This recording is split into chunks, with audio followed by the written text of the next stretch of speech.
Los saluda la doctora Frida Díaz Barriga Arceo, profesora e investigadora de la Facultad de Psicología de la UNAM. Voy a tener el gusto de tener una charla con ustedes acerca de una diversidad de metodologías didácticas que permiten la concreción curricular en la educación básica. La charla está dividida en dos temas, en dos grandes momentos. Por un lado, me gustaría charlar con ustedes lo que implican los procesos de concreción curricular y cuáles son aquellas metodologías que permiten realmente un trabajo colaborativo, participativo, centrado en la comunidad y en los propios estudiantes. Y en un segundo momento, lo que les quiero compartir es una diversidad de ejemplos, particularmente algunas de las estrategias didácticas que alrededor del trabajo de investigación que hemos desarrollado en conjunto con varios colegas, nos han permitido darnos cuenta que son estrategias muy efectivas para lograr esa concreción curricular. Quisiera también resaltar que todos los ejemplos que vamos a presentar en esta charla y en los videos asociados a la misma son trabajos que han desarrollado los profesores. Profesores como ustedes que día a día asumen el reto de la mejora de la educación y de lograr bienestar y aprendizaje para nuestros estudiantes. Quisiera iniciar con ustedes con una reflexión, lo que implica la concreción de una reforma curricular. Por un lado está el currículo oficial, que intenta ser el currículo para todo nuestro país y en el que está presente lo que es ese proyecto educativo para la formación de los niños, niñas y adolescentes mexicanos. Pero por otro lado enfrentamos la realidad de nuestros escenarios educativos, nuestros alumnos específicos, nuestras comunidades educativas, caracterizada por la gran diversidad que aquí podemos ver expresada. ¿Qué implica esto? Que la concreción curricular ocurre en diferentes niveles. Es un tránsito entre el currículo formal y el currículum real o vivido, que es en el que se expresa la posibilidad de que el profesor desarrolle sus propios programas, sus programas analíticos, a partir de los programas sintéticos que ha planteado la institución escolar. Por otro lado, vamos a encontrar también el currículum oculto, que es toda esa serie de experiencias, valores, incidencias que se van viviendo en el escenario educativo y que, por supuesto, también convocan a la tarea de los docentes para transformar esas realidades y para encontrar las mejores formas, estrategias didácticas, principios educativos para expresar y lograr esas metas de aprendizaje y de bienestar con los estudiantes. Quisiera decir también que la concreción curricular requiere cambios sistémicos. Por un lado, tenemos que encontrar que la concreción de las propuestas requiere condiciones para esa transformación. Eso va a ser sumamente importante. Requiere también centrar nuestro trabajo en los actores del currículum. De entrada, profesores, de entrada, estudiantes, de entrada también todas las personas que cubren un papel importante en la gestión educativa en los centros escolares. Pero en este caso en particular, y a lo largo de la charla, yo quisiera destacar la importancia que tiene crear ambientes de inclusión educativa y ambientes donde las emociones permitan generar bienestar y disposición para el aprendizaje. Otro gran reto como área de concreción y oportunidad que encuentro, estoy segura que ustedes también, porque esto lo he encontrado con muchos de los profesores de nuestros distintos estados de la República, es la importancia de utilizar de una manera diferente las tecnologías de la información y comunicación, como artefactos culturales, como instrumentos de mediación que nos permitan allanar esa importante brecha digital que se encuentra en nuestro país y que creo que fue más que evidente en este tiempo pandémico que recientemente hemos vivido.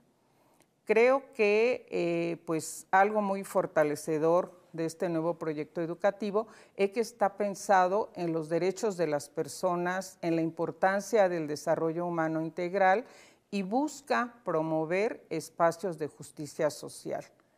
El programa tiene una serie de fundamentos que me parecen indiscutiblemente relevantes, que además están acordes a los cambios curriculares que se están realizando en otros países del orbe.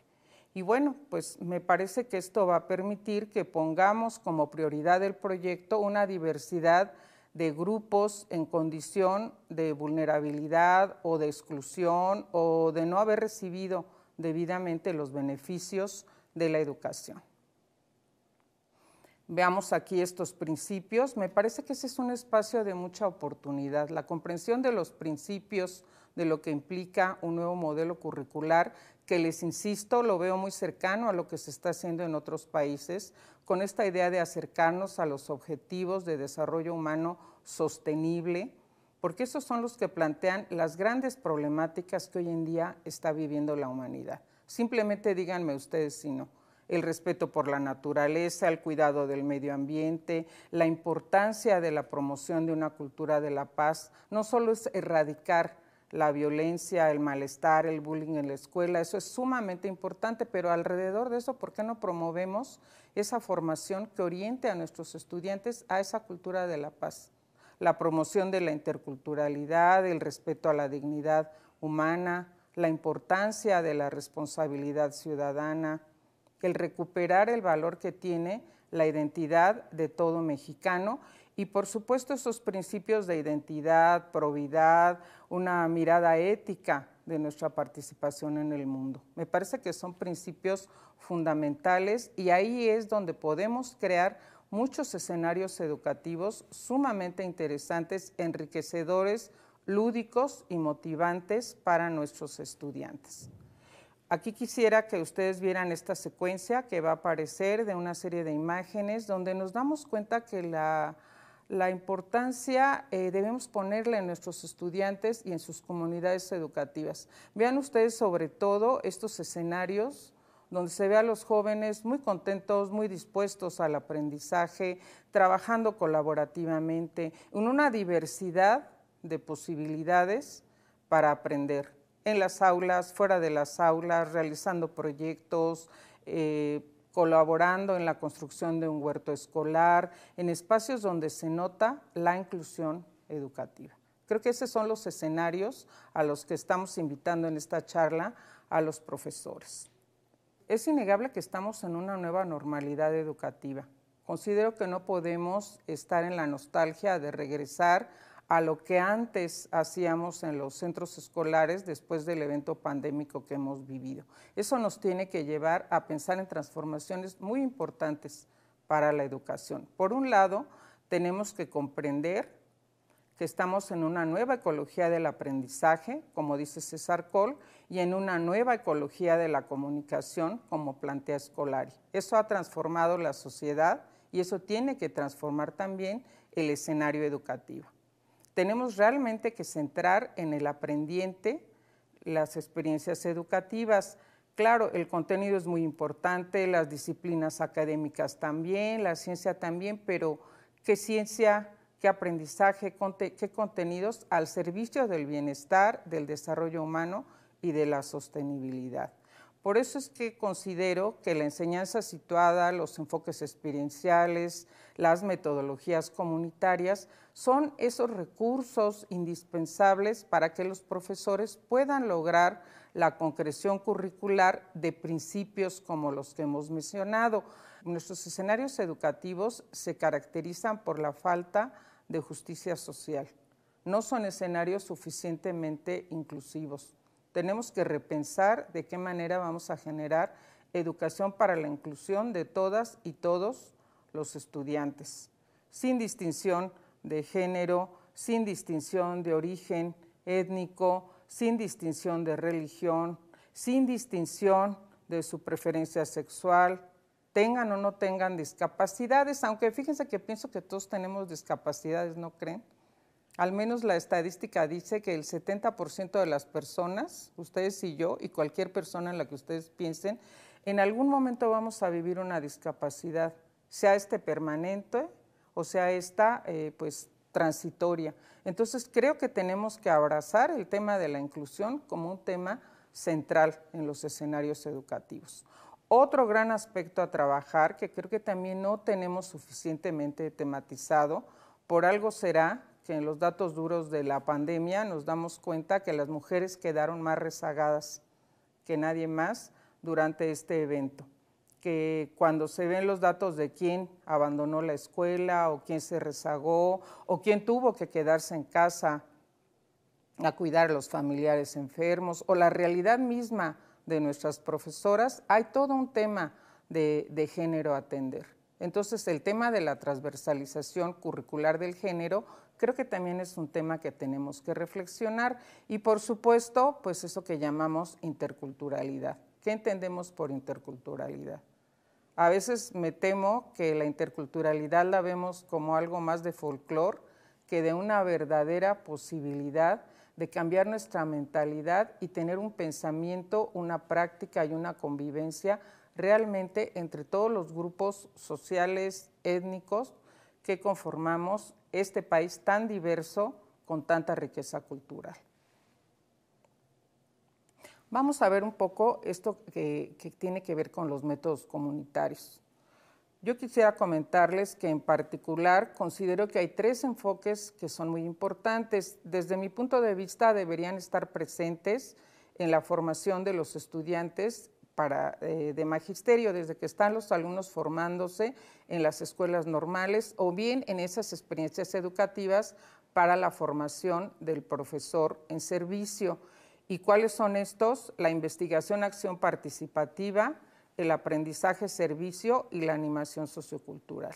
Pero sí quisiera acotar 2 conceptos importantes que se desprenden de las metodologías comunitarias, que son por un lado el concepto de leer el mundo, de ese gran educador latinoamericano que es Paulo Freire, y el concepto del sentipensar o el sentipensante, de otro gran autor latinoamericano que es el colombiano Orlando Falsborda. Realmente ahí encontramos las bases de la educación comunitaria, de la educación popular y de la posibilidad de hacer un trabajo que nos permite acercarnos a la comunidad, tanto para conocerla como para generar acciones que conduzcan al cambio y a la transformación en beneficio de todos. Esta idea de leer el mundo, que ustedes van a profundizar todavía más en los videos que les comento, se van a asociar a esta conferencia, me parece crucial, porque eso es lo que tenemos que enseñar a nuestros estudiantes, a leer el mundo, a comprender su realidad, a entender la problemática que los circunda, a encontrar esas áreas en las que tienen que incidir y hacer algún tipo de cambio. De hecho, el propio Paulo Freire decía, aquí viene la cita, la experiencia de leer empieza con la lectura del mundo, antes de pasar a la lectura de la palabra. Y ahí están todas las ideas de este maravilloso educador acerca de lo que implica el pensamiento crítico. Y bueno, me voy ahora con don Orlando Falsborda. Él es reconocido como el fundador, se le dice así, de las ciencias sociales o de la sociología latinoamericana. Sé que hoy en día hablamos mucho de la educación emocional, sé que hay todo un debate acerca de cómo integrar el pensamiento, el conocimiento científico con las emociones, pero fíjense que ya hace varias décadas este concepto lo había trabajado el doctor Falsborda en sus trabajos acerca de la investigación acción participativa en comunidad.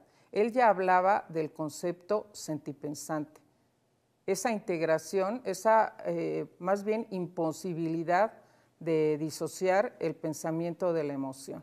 Eso es lo que implica sentipensar y también lo vamos a recuperar con más profundidad y con más ideas. Algunos ejemplos que les voy a poner más adelante les permitirán a ustedes ver por qué es tan importante leer el mundo y tan importante el concepto de sentipensar. Y bueno, no me puede faltar otro de nuestros autores latinoamericanos que han contribuido mucho a la educación popular y a la educación comunitaria, el doctor Ezequiel Anderegg.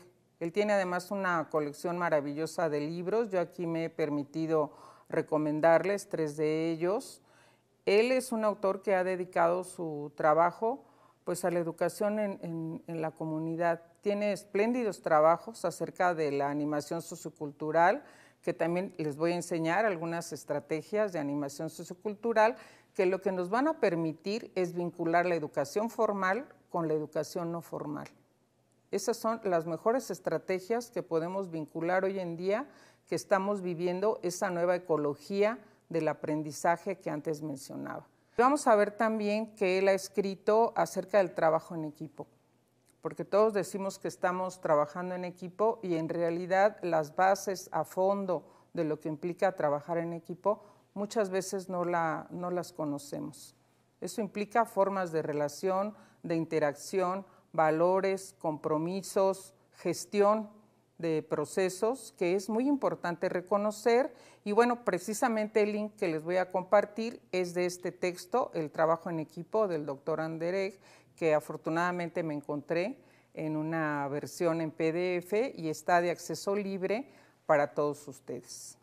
Les quiero recomendar también 2 videos. Fíjense que aquí cuando digo les quiero recomendar estos libros, estos videos, miren, aquí están estas lecturas, ¿saben a qué concepto me estoy refiriendo? A un concepto que me gusta mucho de la doctora Ángeles Soletic, que es el concepto de la ecología de medios y tecnologías al servicio del aprendizaje. Todos los profesores deberíamos tener nuestra cajita de herramientas con esa ecología de medios y tecnologías. Indispensables nuestros libros de texto. Yo amo los libros y no lo dejaré de hacer, los físicos y los virtuales. Pero piensen también que hoy en día el compromiso de educar nos hace pensar en que tenemos que disponer de buenos materiales multimedia, conocer espacios educativos de calidad, que los hay y muchos en los escenarios virtuales. Tenemos que disponer, también hay una serie de materiales educativos que se encuentran completamente a disposición, abierta, libre, gratuita para los profesores. Y aquí me permito recomendarles la serie Interferencias del Canal 22, un canal cultural que hace material de mucha calidad, y les recomiendo de esa serie 2 videos. Uno se llama Orlando Fals Borda, La verdad sentipensante, y el otro se llama Paulo Freire, La pedagogía del diálogo. Y bueno, ahora sí, vamos a la segunda parte. Les quiero comentar una diversidad de estrategias didácticas. Siento que ese es un campo con mucha riqueza. A mí me gusta mucho porque me parece que es una especie de, ¿qué les diré?, vaso comunicante entre ese currículum formal y las posibilidades de darle concreción en el aula. Yo digo que las buenas estrategias didácticas son las que nos permiten crear contextos de posibilidad, siempre y cuando pensemos que son estrategias, que somos estrategas al utilizar toda una diversidad de recursos de una manera flexible, ajustada, adaptada, situada. Las que les quiero compartir, como ustedes están viendo en pantalla, pues tienen que ver con el constructivismo sociocultural, con el enfoque de la enseñanza situada.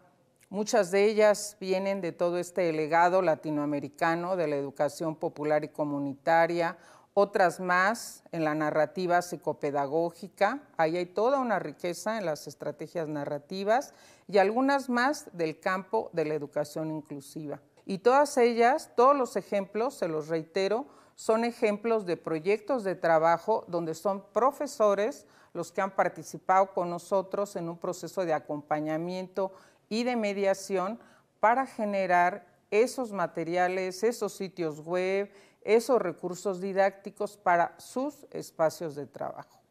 Aquí simplemente en esta imagen pues menciono algunas de ellas, seguramente hay muchas más. Este es solo un ejemplo de lo que considero que nos permite lograr una concreción curricular interesante a través de lograr participación en la comunidad, de desarrollar pensamiento crítico, de acercarnos a leer el mundo, de acercarnos a experiencias sentipensantes y a conocimiento llevado hacia la práctica. Los casos de enseñanza, los relatos digitales, los portafolios de aprendizaje, el aprendizaje visual y multimedia, el aprendizaje por proyectos. Hoy en día hay algunas novedades, como los proyectos STEAM, que nos quieren acercar a la interdisciplina, nos quieren fortalecer esas competencias digitales que tanta falta nos hacen y tienen también la posibilidad de pensar en la transversalización curricular. Varios de estos proyectos enfatizan mucho algo que ya he mencionado, la posibilidad de hacer transversalización curricular de género. Otras metodologías se centran en el aprendizaje basado en problemas, el aprendizaje basado en el juego, lo que ya he comentado de la animación sociocultural, en comunidades, en redes sociales. Ese espacio de las redes sociales, por favor, estimados profesores, no lo dejen a un lado. Es un espacio que puede ser sumamente creativo para generar proyectos educativos y ahí ustedes van a conectar mucho con esas necesidades e intereses de los niños, niñas y jóvenes hoy en día. Me gustaría primero hablar de los proyectos STEAM. Vamos a ver un video, es un video muy corto, donde quiero que más bien ustedes lo visualicen, el tipo de proyectos que se pueden realizar, cómo se vincula la educación formal con la educación no formal, cómo aparece el tema de las tecnologías y cómo pueden ser incluso proyectos de tipo intergeneracional.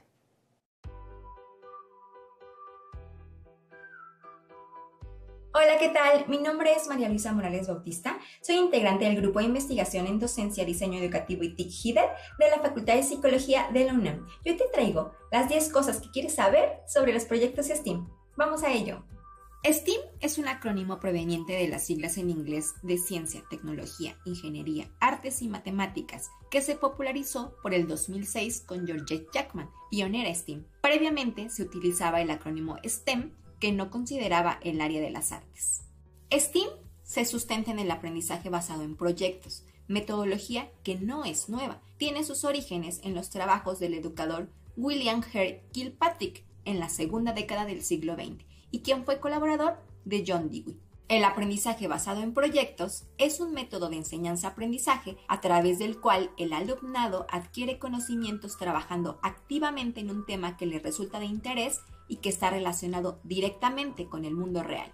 Los ejes imprescindibles en los proyectos STEAM son fomento de vocaciones científicas, transversalidad de las disciplinas STEAM, aplicación de metodologías activas y utilización de tecnologías digitales. Es fundamental aplicar una perspectiva de género fomentando vocaciones científicas y tecnológicas en mujeres. Podemos comenzar identificando a las mujeres de la ciencia de nuestra comunidad, estado o país, con el propósito de tener referentes y motivantes. Por ejemplo, las doctoras Julieta Fierro Gossman y Sandra Díaz Barriga Arceo, científicas mexicanas de la UNAM. Otra buena idea es emplear narrativas de biografías inspiradoras de científicos y científicas, historia de descubrimientos científicos, datos curiosos o novedades de la ciencia. ¿Qué podemos hacer en los proyectos STEAM? Observa, formula preguntas, elabora hipótesis, diseña un plan para comprobar tus hipótesis, experimenta, analiza resultados, extrae conclusiones y comunica lo realizado a través de ferias, exposiciones, periódicos murales, etc. Plantea y desarrolla proyectos. Diseña, fabrica y evalúa diferentes prototipos o modelos para generar o utilizar productos que den solución a una necesidad o problema de forma creativa y en equipo, por ejemplo, en temas de inclusión o sostenibilidad. Genera tus propios robots. Implica la robótica educativa en el aula. Puedes realizar desde una carrera de arañas con cartulinas, popotes, cinchos de plástico y plumones para decorar, hasta arañas con cartón y una pila, que te posibilitará involucrar una diversidad de temas. También puedes llevar a tu aula la realidad aumentada, con aplicaciones como Quiver, que te permitirán animar en 3D tus creaciones. ¿Por qué implicar STEAM? El estudiantado trabaja en equipo y aprende a tomar decisiones conjuntas, aumenta la capacidad para la resolución de problemas de manera creativa, impulsa habilidades comunicativas, se aprende a través de la experimentación, se dispara la imaginación y las ganas de crear. ¡Bonus! ¿Sabías que México tiene un récord Guinness en robótica pedagógica logrado por el doctor Enrique Ruiz Velasco de la UNAM, gran impulsor de los proyectos STEAM? En 2014, el doctor Ruiz Velasco logró el récord Guinness al encabezar la construcción de inicio de 280 robots en Puebla, que serían controlados desde Ciudad de México. La actividad fue concretada por niños y niñas que superaron la meta al llegar a los 1,863 robots. Hay variedad de cursos y materiales físicos y en la red, en donde podemos aprender mucho más del tema. Les compartimos una caja de herramientas didácticas STEAM que está accesible en el QR que aparece al final del video. Contiene manuales de actividades, videos, sitios web y más. Y los invitamos a adentrarse al mundo STEAM.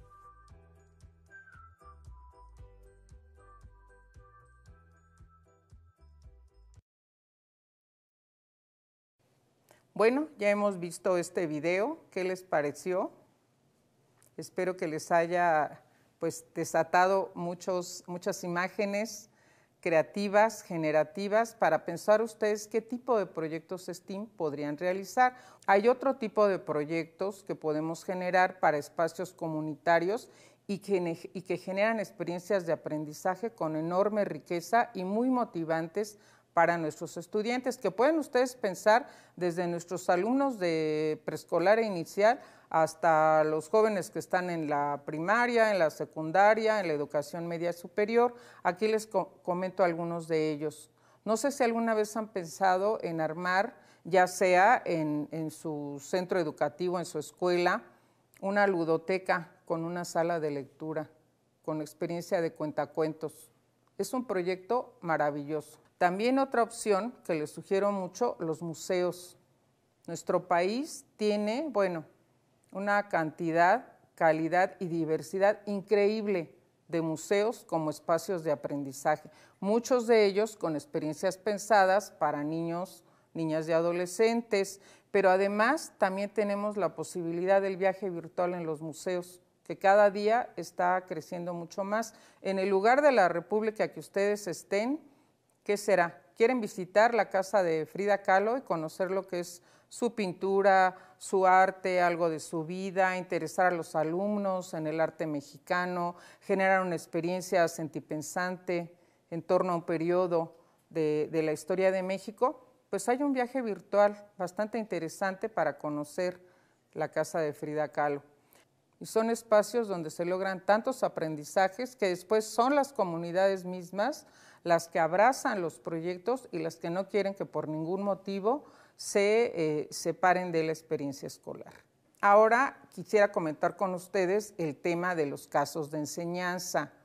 Siento que es el tipo de diseños educativos que los profesores podemos hacer para trabajar una diversidad de temas curriculares, pero aquí es donde podemos introducir esos temas transversales que nos interesa. Yo les voy a poner un ejemplo, donde los casos de enseñanza diseñados por los profesores, este caso que ustedes van a ver, lo diseñaron un equipo de profesores donde uno de los docentes enseñaba en telesecundaria, otra de las profesoras venía de una comunidad de Oaxaca, ella misma pertenecía a un pueblo originario, y otro de los profesores trabajaba en torno a CONAFE. Entonces ellos decidieron, en un taller que nosotros dimos sobre casos de enseñanza, trabajar este caso, que es un caso que habla del tema de la discriminación a las comunidades originarias y tiene perspectiva de género e intercultural. Fíjense los tres aspectos que coinciden, vinculado directamente al currículum, porque los casos de enseñanza se vinculan directamente con el currículum. Son experiencias educativas donde los alumnos tienen que indagar, buscar información, lograr aprenderse una serie de conceptos. ¿Qué es interculturalidad? Cuando hablamos de género, ¿de qué estamos hablando? ¿Qué es la discriminación? ¿En México hay discriminación? Ah, caray, la Constitución dice que no, pero la realidad, ¿qué nos dice? Vamos a leer esa realidad. ¿Y a quién se discrimina y por qué motivos? ¿Y qué podemos hacer para evitar ese tipo de situación? Entonces, todo eso es lo que se aborda en los casos de enseñanza. Y en estos ejemplos, o en este que vamos a ver en particular, se hace a través de videos educativos, que creo que esa es otra habilidad muy interesante que podemos desplegar los profesores. Hay muchísimo material de video que podemos utilizar con fines educativos de mucha calidad y que nos permiten utilizar narrativas con sentido profundo. Aquí creo que fue una de las mayores virtudes de los profesores en estos proyectos que realizaron con mi grupo de investigación, ser curadores, dirían los colegas, de buenos videos educativos en los cuales había muchos mensajes para trabajar con sus estudiantes. Este caso, como ustedes lo van a ver, está vinculado a las asignaturas de Historia y de Educación Cívica. Procedamos, vamos a ver el video.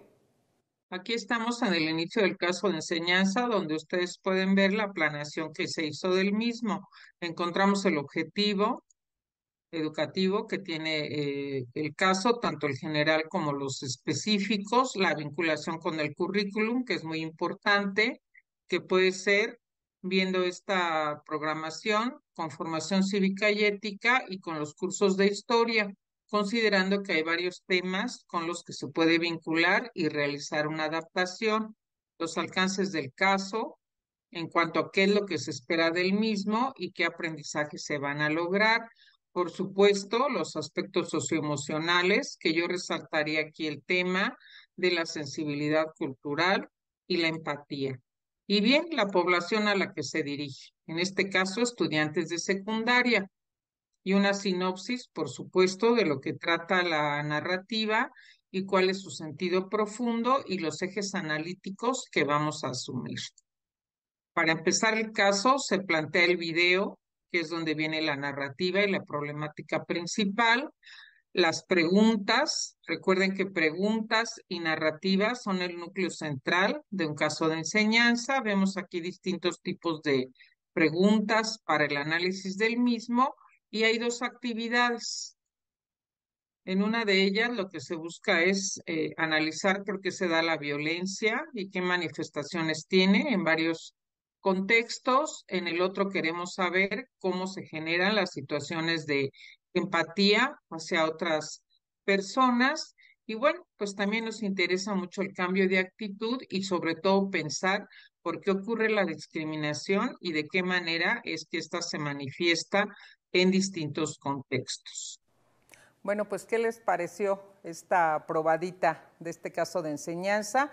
Por supuesto, ustedes tienen aquí el link para que lo puedan ver completo. Espero que se hayan dado cuenta cómo la evaluación procede con instrumentos de evaluación auténtica y el caso viene acompañado, además del video, de una serie de materiales de lectura y de actividades para la aplicación del conocimiento. A mí lo que más me gustaría es que sean ustedes los que se animen a preparar sus propios casos de enseñanza. Yo les quiero compartir con muchísimo gusto, lo pueden descargar gratuitamente del acervo de la UNAM, este pequeño libro que hemos preparado con el pedagogo Abraham Heredia, una servidora, sobre casos de enseñanza. Ahí ustedes encontrarán la metodología para hacer casos como el que hemos visto y van a encontrar muchos ejemplos, tiene códigos QR, tiene links, tiene una serie de videos educativos que espero que les ayuden a apropiarse de esta metodología.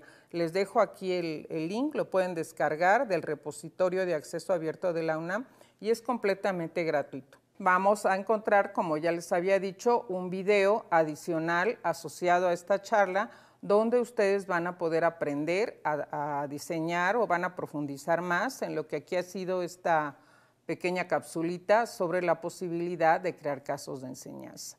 Otro ejemplo que quisiera compartirles, porque durante la pandemia encontramos que esta estrategia que se deriva de la investigación, acción participativa y de la etnografía fue una estrategia de mucho valor para las comunidades educativas. ¿Por qué? Porque la enfocamos mucho a conocer a las comunidades, a ver qué estaba pasando en pandemia, a poder hacer, a veces no me gusta la palabra diagnóstico porque suena como algo muy médico. Pónganle ustedes conocer el estado de la situación en una comunidad, qué están viviendo, qué está pasando, ellos qué cosas identifican que hay que transformar y cómo tomamos decisiones para podernos en acción los participantes de la comunidad y nosotros mismos transformar esas realidades. Entonces, eso permitió en una serie también de cursos que tuvimos con profesores durante la pandemia, que ellos entraran a sus comunidades, ya sea ellos mismos expresando con su voz lo que estaban viviendo los profesores, pero también teniendo la oportunidad de escuchar la voz de sus estudiantes. Y aquí les haría una pregunta, ¿qué tanto los profesores escuchamos la voz de nuestros estudiantes? Pues aquí les dejo un link, hubo un proyecto que a mí, bueno, realmente me gustó muchísimo, sentí que yo fui la que aprendí mucho en esa experiencia en un proyecto Fotovoz que hicimos en la Escuela Normal de Ayotzinapa. Ahí nos convocaron a darles un taller sobre esta metodología y el resultado fue la fotovoz de la comunidad. Profesores de alumnos de Ayotzinapa nos hablan de su escuela normal, de su historia, de su modelo educativo, de su identidad como profesores de escuelas rurales. Les invito a que lo conozcan. Van a encontrar precisamente otro de los videos que les menciono asociados a este proyecto, trabajando la estrategia de fotovoz, y solo también como una probadita para que ustedes vean cómo llevar la fotovoz a un escenario escolar, les pongo este ejemplo. Fue de los proyectos que les menciono con profesores durante pandemia. Este es un proyecto que me gustó muchísimo, de profesoras muy comprometidas con sus niños en el estado de Aguascalientes, en México. Y este es el proyecto Fotovoz que ellas decidieron hacer. Ellas querían escuchar a sus niños, cómo estaban viviendo el confinamiento, cómo estaban aprendiendo, quién les ayudaba, si los materiales de Aprende en Casa tenían o no tenían un sentido, una utilidad, si estaban comprendiendo los contenidos educativos a la distancia. Y el proyecto Fotovoz, que implica siempre tomar imágenes de la comunidad, las toma la comunidad, no mandamos a un fotógrafo experto, no tenemos a este equipo que yo tengo aquí de personas tan expertas en la videograbación, sino somos los participantes de a pie con nuestros teléfonos que tomamos fotografías de nuestra realidad, las narramos o creamos un pequeño audio también con nuestro telefonito acerca de esas realidades y después hay una puesta en común para esa discusión. Vean cómo vuelve a aparecer la idea de leer el mundo, leer nuestra realidad y la idea de que somos seres sentipensantes, porque afloran nuestros pensamientos y afloran nuestras emociones. Aquí las maestras decidieron hacer la fotovoz utilizando la mediación de las tecnologías. Todos estábamos confinados, no nos podíamos ver. ¿Cuántas personas decían que la tecnología impedía la emoción, impedía la comunicación, que era el medio más deshumanizante posible?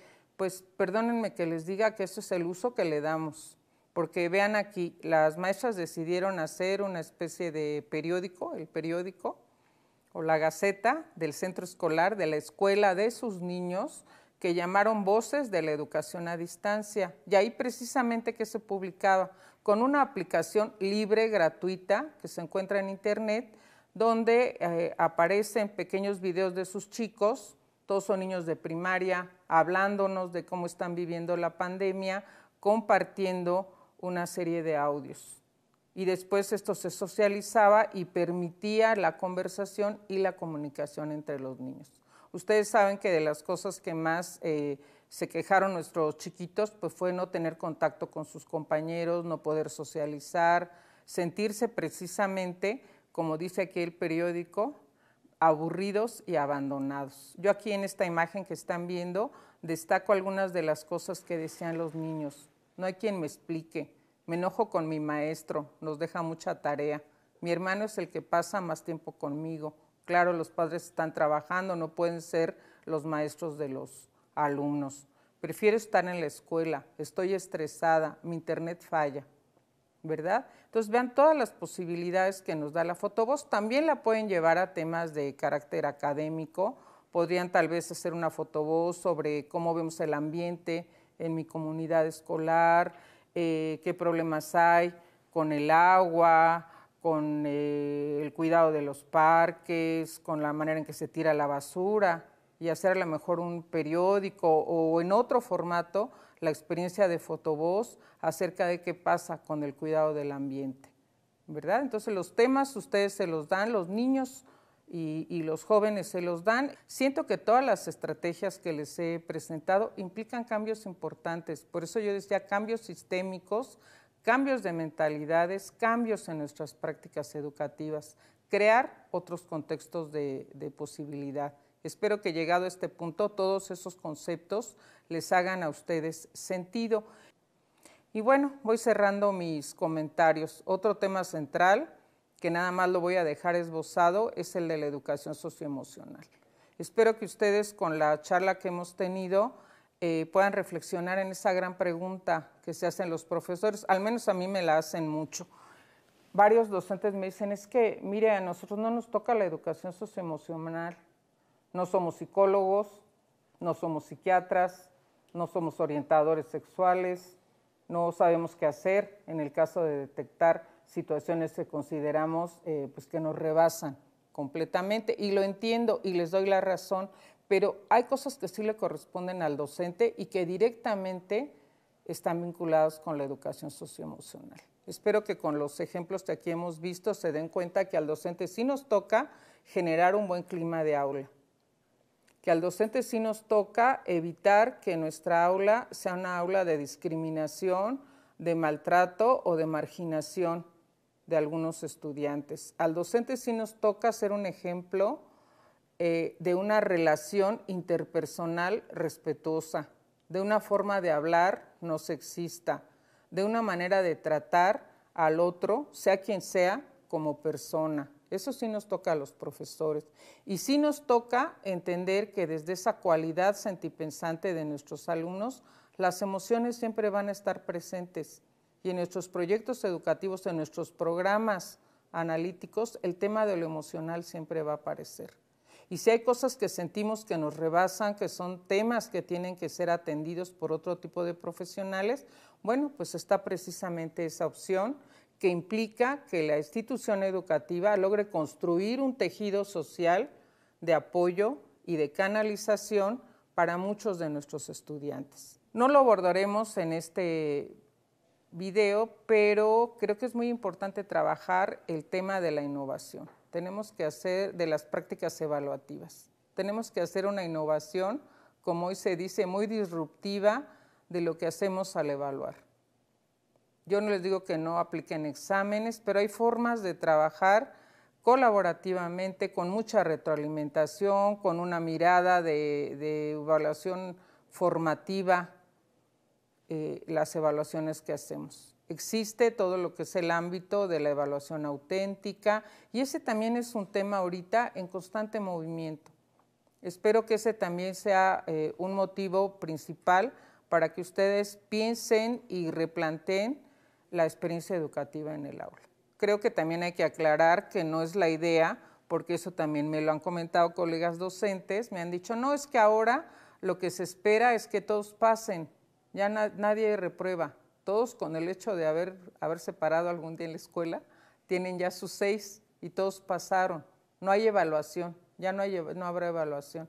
No es así, definitivamente no es así, no es el espacio para que profundicemos, pero por supuesto que hay evaluación. La evaluación, sus 3 momentos son importantes, el diagnóstico, el formativo y el sumativo. Se le está dando mucho peso a la evaluación formativa, que yo sé que ustedes también la han practicado toda la vida, pero hay que profundizarla, conocer más posibilidades asociadas a las estrategias didácticas que hemos mencionado y pensar que la evaluación es para comprender y mejorar nuestra docencia, el aprendizaje de los chicos y en general pues la experiencia educativa en las escuelas. Desde esa mirada creo que tenemos que repensar la evaluación.